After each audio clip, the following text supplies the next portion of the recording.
जब किसी के साथ अन्याय होता है तो इंसाफ के लिए या तो पुलिस के या फिर अदालत के दरवाजे खटखटाए जाते हैं। यदि पुलिस और अदालत से इंसाफ न मिले तो पीड़ित को आखिरकार क्या करना चाहिए, किसकी चौखट पर जाकर अपना माथा मारना चाहिए। आज की कहानी में कुछ ऐसा होता है कि एक बेटी अचानक से गायब हो जाती है। उस बेटी को ढूंढने के लिए उसके पिता, उसकी माँ, उसके भाई, परिवार के सभी लोग बहुत ज़्यादा परेशान थे। पुलिस का दरवाज़ा खटखटाया मगर पुलिस से बजाय इंसाफ मिलने की ऐसा दर्द मिला कि शायद ही उसे कोई भुला पाएगा। ये दर्द कहीं ना कहीं पुलिस के प्रति जो एक विश्वास होता है, यकीन होता है, उसको भी ख़त्म कर देता है। आदाब, नमस्कार, सत श्री अकाल। मैं उस्मान सैफ़ी। आज की जो सच्ची घटना मैं आपको सुनाने जा रहा हूँ, ये सच्ची घटना है उत्तर प्रदेश के ज़िला अमरोहा के थाना आदमपुर की। यहाँ का एक गांव लगता है जिसका नाम है पोरारा। 7 अगस्त 2020 का वाक़या है। एक सब्जी बेचने वाला सब्जी बेचता हुआ, आवाज़ लगाता हुआ गलियों से गुजर रहा था। कह रहा था कि आलू ले लो, भिंडी ले लो, तोरई ले लो। इस तरह की सब्जियों की आवाज़ लगाते लगाते एक गली से गुजर जाता है। गली से एक आवाज़ आती है एक महिला की, भैया 2 किलो आलू दे दो। आलू की बात सुनकर सब्जी वाला रुक जाता है और जैसे ही वो आलू तोलकर उस महिला को देता है तो सब्जी वाला उसे बड़ी बड़ी आंखों से घूर कर देखने लगता है। उसको यकीन नहीं होता जो देख रहा था। बस अब वो सब्जी देकर यहाँ से किसी तरकीब से भाग जाता है, वापस आता है और बहुत हड़बड़ी में था, बहुत परेशानी में था। अब वो सब्जी नहीं बेच रहा था, सीधा पहुँचता है अपने गाँव मलकपुर में। मलकपुर में जाकर एक घर में जाता है सुरेश के, और सुरेश की पत्नी को बहुत ही हाँफते हुए आवाज़ देता है कि भाभी जी, क्या आपको पता है, क्या आपने कमलेश को देखा है? जैसे ही कमलेश का नाम लेता है सुरेश की पत्नी से तो वो महिला, वो औरत रोने लगती है अपनी बेटी को याद करके। कहती है, भैया वो अब इस दुनिया में नहीं है। आपको पता ही है उसके हत्या के जुर्म में उसके पापा और उसके भैया जेल काट रहे हैं। मैंने कितनी बार पूछा है उनसे कि क्या तुमने मेरी बेटी को मारा है, क्या तुमने ये सब जुर्म किया है? तो भैया वो तो अब है नहीं यहाँ पर। जब ये बात वो महिला सुनती है, वो आदमी सुनता है, तो ऐसा लगता है कि ये हो क्या रहा है। फिर वो कहता है कि भाभी जी, मैंने कमलेश को पास के ही गांव पोयारे में देखा है, उसकी गोद में एक बच्चा भी था। जब ये बात वो औरत सुनती है तो उसकी आंखें चमक उठती हैं, और चमकने के बाद कुछ ही देर बाद उसे हालांकि यकीन नहीं होता, वो भी उसी गांव पहुंच जाती है पोरारा, और उसी घर के दरवाजे खटखटाकर उस घर से जब महिला निकल के आती है तो देखती है सामने उसकी बेटी खड़ी हुई थी। एक बार को उसे यकीन नहीं हुआ और वो अपनी बेटी को एकदम से गले लगा लेती है और रोते रोते कहती है कि तुम कहाँ चली गई थी। इसके बाद सीधा पहुंचती है वो आदमपुर थाना, और आदमपुर थाने में जाकर कहती है कि जिस जुर्म में मेरे पति को, मेरे भाई को, रिश्तेदार को तुमने जेल भेजा है, दरअसल वो जुर्म उन्होंने किया ही नहीं। कहानी कुछ यहाँ से शुरू होती है। दरअसल एक लड़की जिसकी उम्र 15 साल है, नाम कमलेश, गांव मलकपुर की रहने वाली, वो 6 फरवरी 2019 को अचानक ही घर से गायब हो जाती है। उसको तलाशा जाता है, पूरा दिन निकल जाता है, रात निकल जाती है, मगर वो बेटी लौट कर नहीं आती। उसके पिता सुरेश, उसका भाई रूप किशोर और सभी रिश्तेदार उसको आसपास के गांव में, आसपास के इलाकों में तलाश करते हैं, मगर बेटी मिलती ही नहीं है। एक एक दिन करके कई दिन बीत जाते हैं और 10 फरवरी 2019 को वो पूरे जमघट के साथ कई लोग सीधा आदमपुर थाने में पहुंचते हैं और जाकर कहते हैं, साहब हमारी बेटी को वापस दिला दो।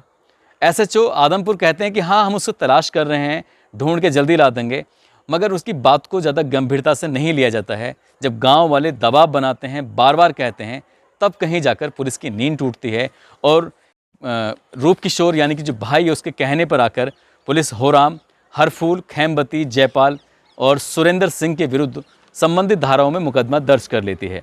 और मुकदमा दर्ज करने के बाद 2 लोगों को हिरासत में लिया जाता है और पूछताछ के 2-1 दिन के बाद उन्हें छोड़ दिया जाता है, मगर पुलिस उस लड़की को बरामद करने में नाकामयाब होती है। इसके बाद परिवार वालों का गुस्सा बढ़ता है और गुस्सा बढ़ने के बाद फिर थाने आते हैं, मगर थाने में इस बार उन्हें डांट फटका कर भगा दिया जाता है। परिवार वाले परेशान थे और परिवार वाले पहुंच जाते हैं सीधा एसपी अमरोहा के पास, डॉक्टर विपिन टाडा के पास। जाकर कहते हैं, साहब हमें बेटी दिला दो।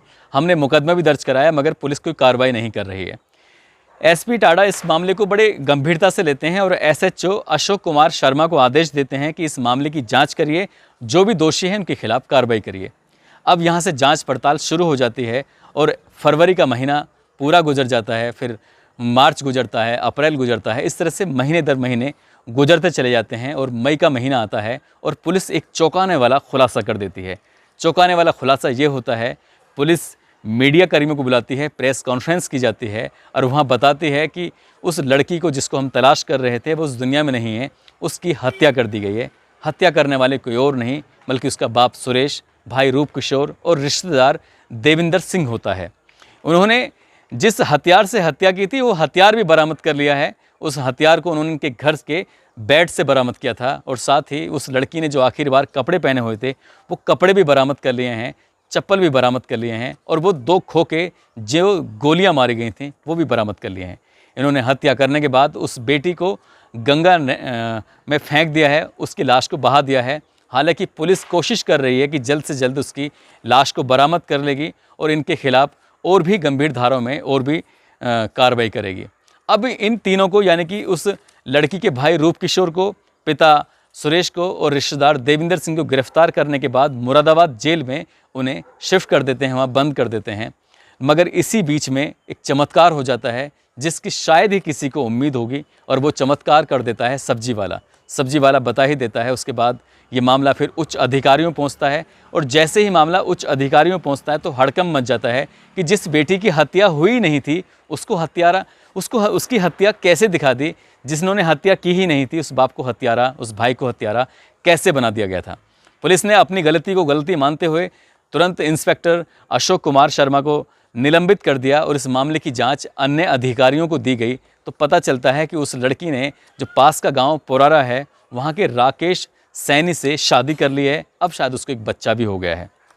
पुलिस ने इस मामले की गलती मानते हुए, क्योंकि इस लड़की का मर्डर नहीं हुआ था, और अदालत को एक कागज़ भेजा जाता है। अदालत से कागज़ पहुंचता है जेल में और उसके बाद जो तीनों जेल में थे, इसमें पिता 11 महीने जेल में रहा, भाई 9 महीने और रिश्तेदार 15 महीने जेल में रहा था। उन सबको ज़मानत मिलती है और ज़मानत मिलने के बाद पिता एक बार फिर थाने जाता है और कहता है कि साहब तुमने मेरे साथ अन्याय किया है, इसलिए आप पर एक मुकदमा बनता है, आपके खिलाफ़ मैं मुकदमा दर्ज कराने आया हूँ। उसके बाद उसको डांट डपट कर वहाँ से भगा दिया जाता है। मगर पिता बहुत हिम्मत वाला था, वो बहादुर था। उसने बजाय डरते हुए 14 लोगों को नामजद किया और नामजद करने के बाद उन लोगों के खिलाफ 156(3) की धारा को इंगित करते हुए और एक अदालत में अपना पत्र देता है। अदालत इस मामले को गंभीरता से लेती है और गंभीरता से लेने के बाद इसमें SP doctor Bipin Tada, SDM Vijay Shankar और सीओ कुलदीप कुकरेती, इसके अलावा जांच अधिकारी अशोक कुमार शर्मा,